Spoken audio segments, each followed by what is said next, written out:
My name is Samuel, and I'm a 29-year-old financial analyst living in San Francisco. My story isn't one I share often because it's a chapter I'm still trying to close. It's about a quiet betrayal, a gradual fading, and the difficult path to finding my own strength again. The digital clock on the nightstand read 3:19 a.m. when she finally slipped into our bedroom.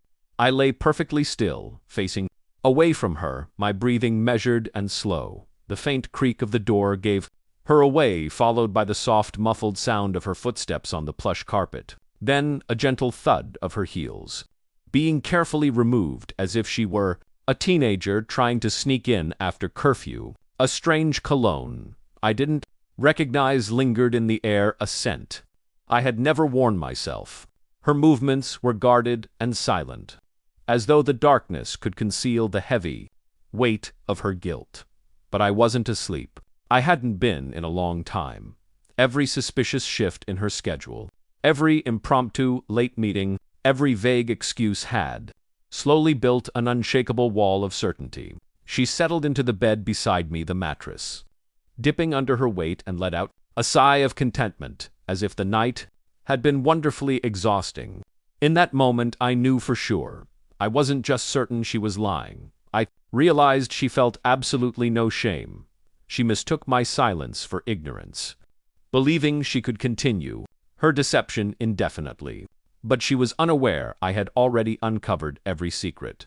Bank statements detailing charges at places she swore she never visited. A second phone tucked away. A hotel booking under an alias, a name she had used when we were first falling in love. That last detail cut the deepest. The small, endearing tricks she once used on me were now being used to betray me.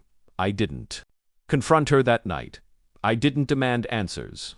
Instead, I waited. Sometimes a quiet exit is more powerful than a loud accusation. The next evening, while she was at what she called a last-minute networking dinner, I prepared to leave. I emptied my side of the closet. My clothes, my shoes even. The wedding photo she always insisted sit in the middle of our dresser. My half of the bed was stripped bare, the drawers were empty, and the safe was cleared. I had already removed my name from the lease, the bills, and even our streaming account. Then I placed an envelope on her pillow, a final goodbye, waiting for her to find it. When she turned to kiss me goodnight, inside were signed and dated divorce papers, along with a single line scribbled in thick black ink: "I hope he was worth it." I didn't stay to watch her find it. I parked my car just down the street and waited. Minutes later, the bedroom light flickered on. The blinds were never fully closed, and I could just make out her shape frozen next to the bed. I imagined her hand brushing against the envelope, her shoulders tensing, her breath catching in her throat. I didn't need to see her face. I had already pictured it 100 times. The shock, the sudden, sharp realization that I wasn't as clueless as she had thought. Her calls started before dawn, 29 in total. The voicemails were all identical.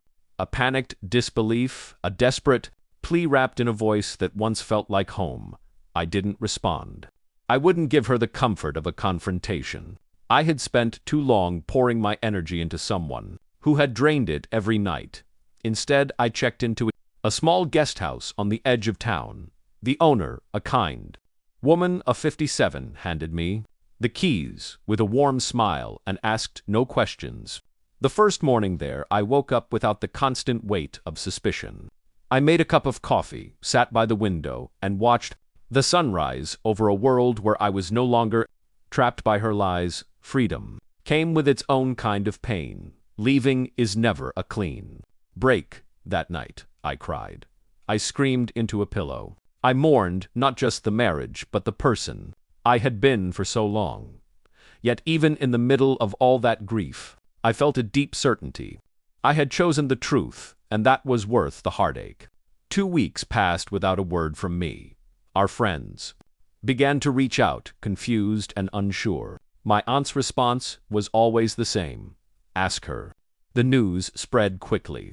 She wouldn't confess her betrayal, but she made sure. Everyone knew I had abruptly left, and had become cold, as if she expected me to stay and endure her lies forever.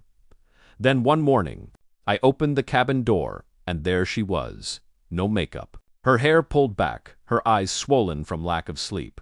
She looked at me like you would a stranger you once knew in another life.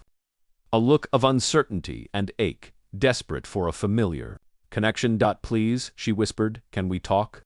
I stepped aside, not out of pity, but for closure. She walked in slowly, her eyes scanning the bare walls of the small room. We sat across from each other.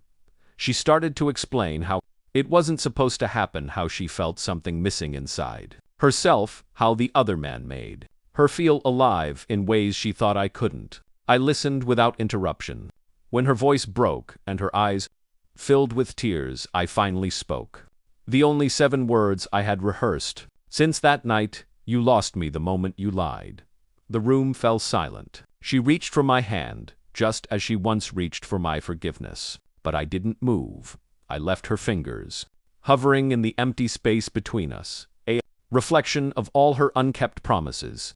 I stood, walked to the door, and held it open. Goodbye, I said. She didn't plead.